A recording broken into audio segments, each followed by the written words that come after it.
Les Américains et les fantoches ont envoyé des équipes de sabotage, instruits, équipés par les Américains, etc. Et nous les avons pris. Peut-être vous avez entendu parler, n'est-ce pas, des procès. Oui. Et vous en avez pris souvent, à diverses reprises? Assez souvent. Est-ce que vous avez peur que les Américains portent la guerre au Nord-Vietnam? Nous n'avons jamais peur, n'est-ce pas? Comme les Français aussi, on dit que peur n'existe pas. Est-ce que vous pensez, Monsieur le Président, qu'il y a une solution militaire à la guerre du Sud-Vietnam? Non. Parce que vous savez que le peuple vietnam, c'est en un. Et le pays du Vietnam, c'est un. Les Américains ont fait une guerre d'agression, comme qui dit, c'est une guerre non déclarée. Et, comme vous savez aussi, vous avez pu lire dans la presse, n'est-ce pas, mondiale, que plus la guerre prolonge, plus les Américains et leurs valets, n'est-ce pas, comment on dit ça,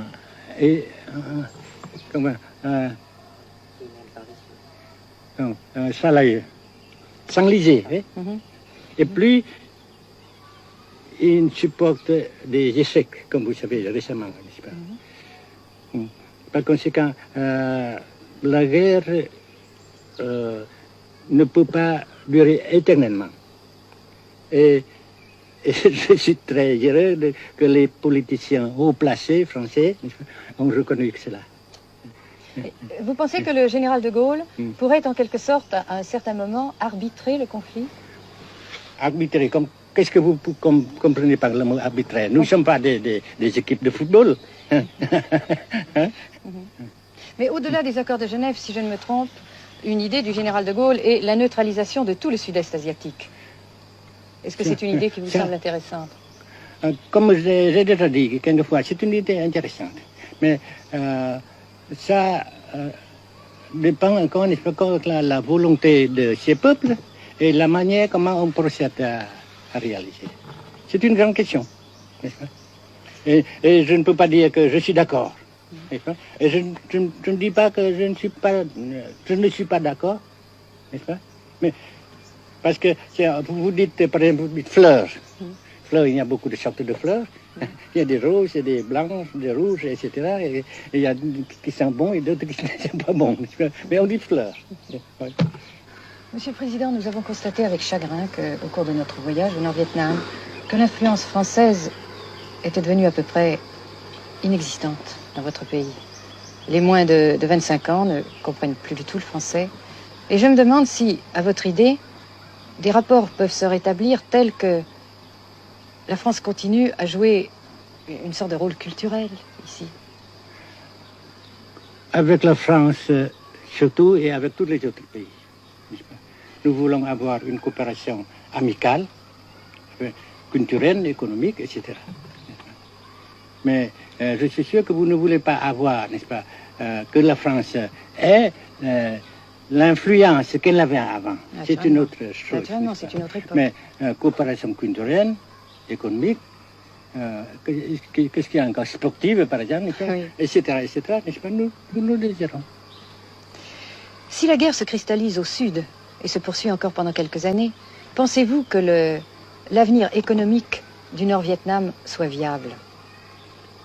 Je suis sûr que ça non seulement viable, mais ça progresse.